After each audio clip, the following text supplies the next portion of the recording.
US 209 and New York 199. Yeah! It is a beautiful road traveling through the Appalachian Mountains. Let's take a look at the route. US 209 is about 211 miles in length, connecting from Pennsylvania Route 147 in Millersburg in the south to US 9W and New York 199 in Ulster, New York, north of Kingston. This route parallels the Delaware River after meeting I-80 in Stroudsburg, PA, to Port Jervis, New York, just past I-84. New York 199 continues the US 209 route right-of-way across the Kingston-Rhinecliff Bridge into Dutchess County, passing through Red Hook, ending in US 44 and New York 22 in northeast, just shy of Connecticut by a few miles, and its length is about 30.6 miles. There were plans to extend the freeway throughout the 1960s and 70s, but never came to pass, and we'll talk about its history. So today, we're going to be talking about the limited access section that currently exists, called the Catskill Expressway, and the bridge. So our overview route is about 8.5 miles in length. Alright, let's talk about northbound US 209. So we're going to start off a few miles just south of the limited access section in Hurley, New York. As you can see, there are lots of trees clears available for roadway expansion. The Kingston-Rhinecliff Bridge was completed and opened in 1957 with the New York State Department of Public Works released contracts for construction of a 4-lane expressway between the western approach of the bridge and the New York State Thruway at I-87 in Kingston, for about 5 miles long, being completed in 1959.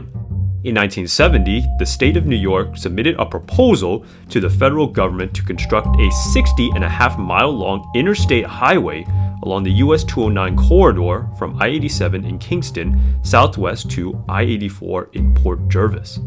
As early as 1964, the Regional Plan Association proposed a new freeway from I-80 in Netcong to the proposed New Jersey Route 23 freeway in Hamburg. In this early proposal, New Jersey 94 freeway was to follow the US 206 from Netcong north to Newtown, then follow the existing New Jersey 94 northeast to Hamburg. This planned expressway would have connected to northwestern New Jersey's planned freeway system. The freeway was not only meant to serve local traffic, but also act as a New York City outer bypass. I-287 is considered to be the outer bypass for New York. In 1970, the state of New Jersey submitted a variation of the New Jersey 49 freeway plan to the federal government, hoping to get 90% federal funds to build the highway. Since it was to serve the nearby Talks Island recreation area, also proposed that year, the state believed that it could secure an interstate designation for New Jersey 94. Under this proposal, whose interstate designation was never given, there was to be a 34-mile-long freeway would have connected its southern terminus to be changed from Netcong to connect with I-80 in Hope, New Jersey, traveling north to I-84 in Port Jervis, New York, and hereby connecting with Catskill Expressway. However, the Federal Highway Administration rejected this proposal. Back to the Catskill Expressway.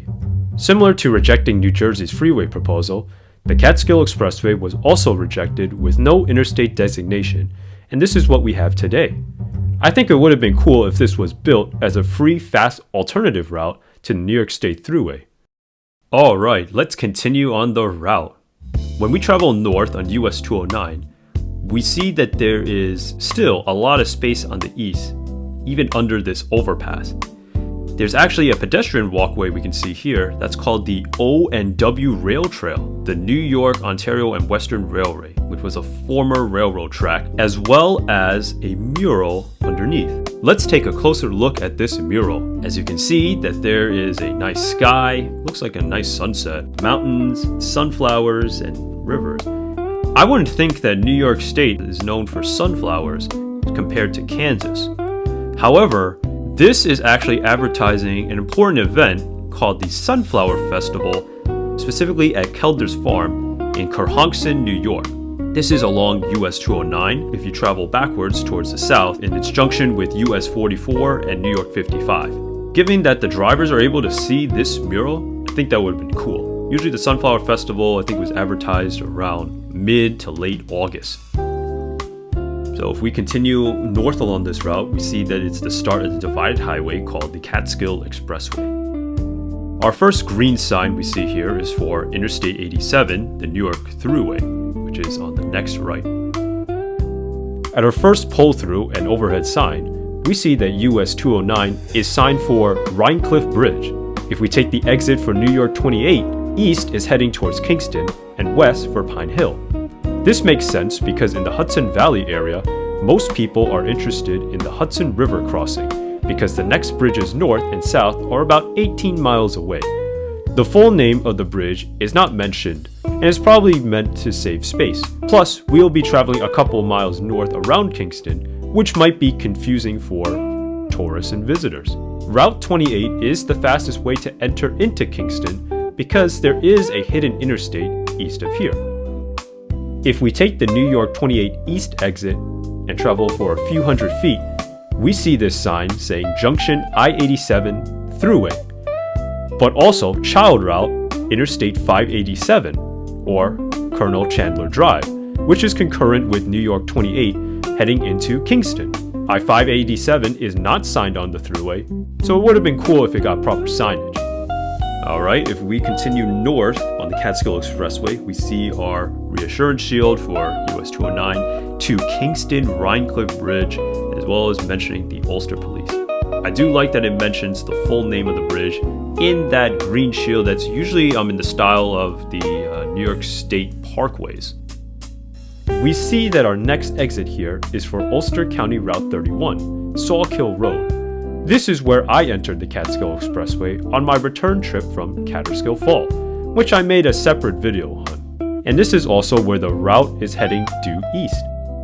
The next photo gives us a warning about the actual height clearance for the next overpass, which is 14 feet and 6 inches. This is a weird quirk in New York State because it has a law stating that overpasses and tunnel clearances, which are the yellow signs and black text, have to be marked a foot less than the actual height. So this is strange because this is the first time I've seen a sign like this. Maybe it's to give clarity to oversized trucks to give them confidence to take the direct through route.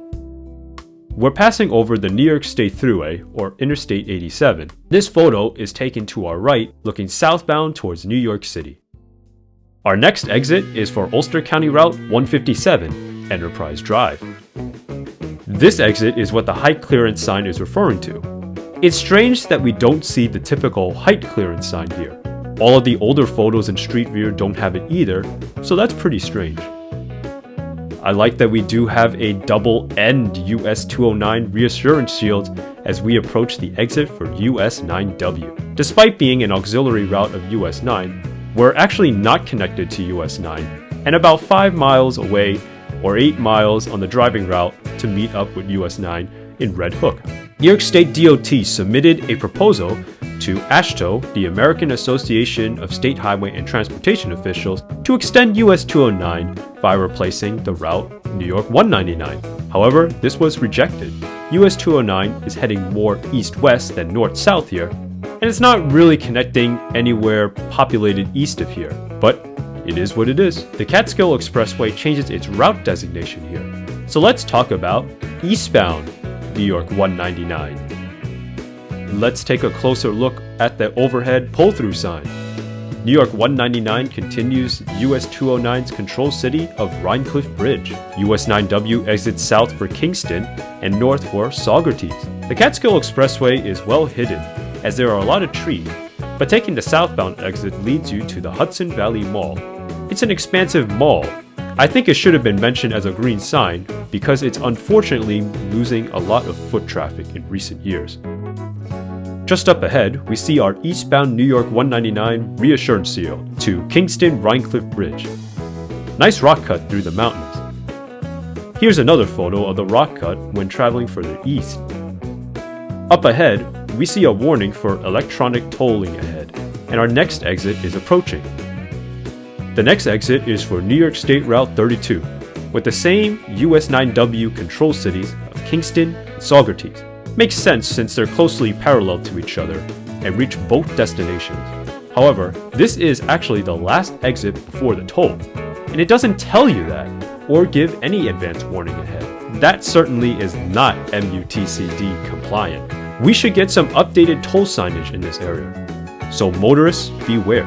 There's also a speed advisory sign to reduce to 35 miles per hour.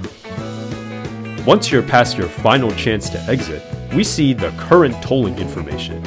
As of the making of this video in 2025, for cars carrying EasyPass, it costs $1.65, and tolls by mail is $2.15. Also, tolls are collected one-way eastbound for all Hudson River crossings since 1970, with the original reason for reducing congestion via eliminating toll booths and to cut labor costs by needing fewer toll collectors. This bridge is under the jurisdiction of the New York State Bridge Authority, so it's pretty generous for out-of-state drivers, unlike other tolling agencies in New York. Speaking to you, Port Authority of New York, New Jersey, and MTA Bridges and Tunnels, absolutely ridiculous tolling prices, adding with congestion pricing. Ay-ya! Here's our electronic toll gantry implemented in 2021. This also marks the end of the Catskill Expressway, and the roadway becomes undivided. If we travel back in time to 2019, here's what the toll booths used to look like. We see an overhead green sign signifying that this is the George Clinton Kingston-Rhinecliff Bridge. Let's talk about the bridge's name. George Clinton was the first governor of New York and fourth vice president of the United States under Thomas Jefferson and James Madison. The Kingston-Rhinecliff Bridge was meant to replace ferry service connecting the city of Kingston and the town of Rhinebeck.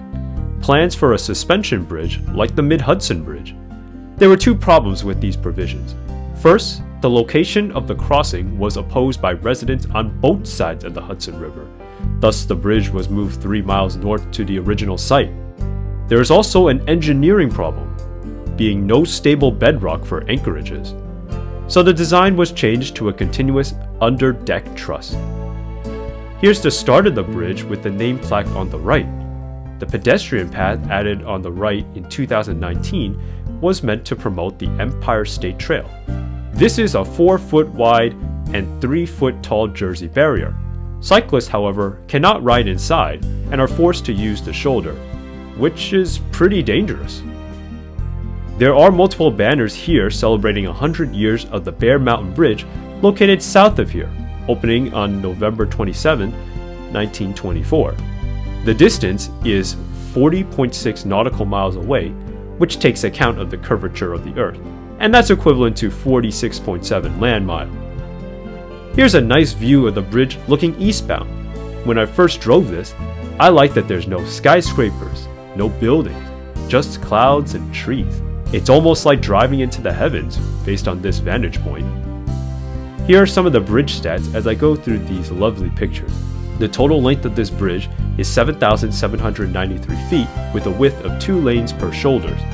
The longest span is 2 by 800 feet, and the clearance is 152 feet above the river. When I was traveling on this road, there's a lot of traffic from here on both sides.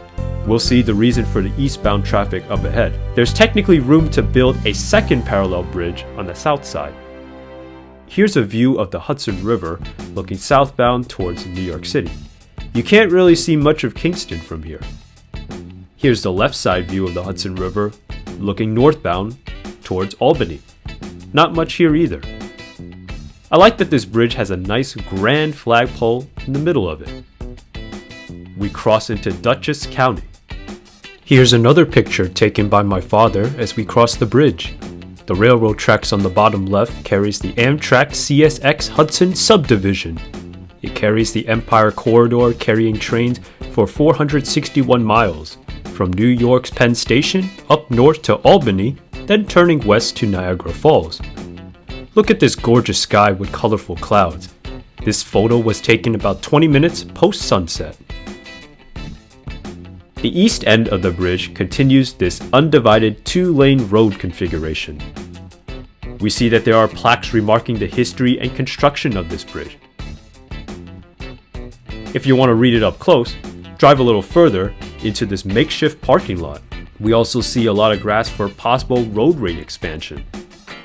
Our first at-grade junction intersection in Dutchess County is for County Route 103, River Road. You can turn right here to head towards Rhinecliff, which is a small hamlet of what the bridge is named after.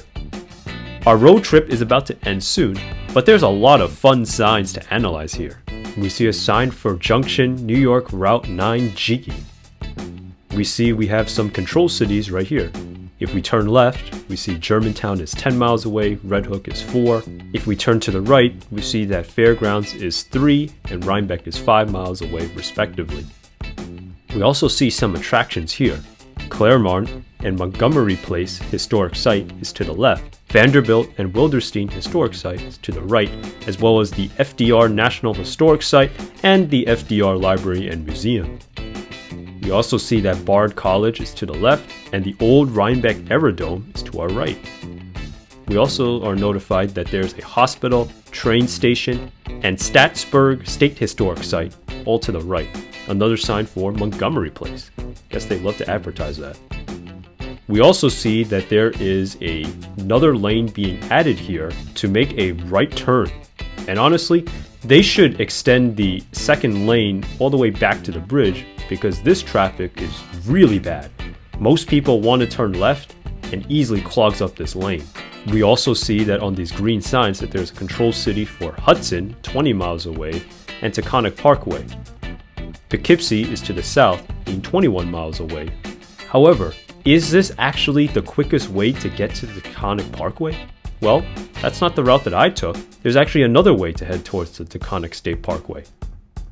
I argue that my method is better if you're heading southbound towards New York City, and this route was recommended via Google Maps. So you could take a right turn on New York 9G South towards Poughkeepsie, then make a left turn on County Route 19 East, also known as Slate Quarry Road. The name also changes to Bulls Hill Road later. Then there's a junction with the Taconic State Parkway, so this route saves about 3 miles, pretty sure you'll save time as well.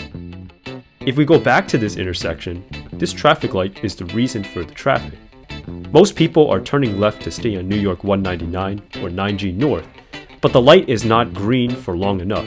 To fix the traffic jam, the state DOT should expand the right lane further back, so a lot more cars can turn right. If you want to go straight, this heads into the cul-de-sac neighborhood of Forest Park. This is the end of our journey. In a separate video, I got some bonus content for you traveling on New York 199. But that's going to do it for this video. Thank you so much for watching. Special thanks to Todd from Control City Freak for giving me the inspiration to make this video. If you enjoyed this, please give this video a like and consider subscribing. Let me know in the comments below if you traveled on this route before or have any fascinating thoughts about what you saw and discussed. Thanks, fellow road enthusiasts.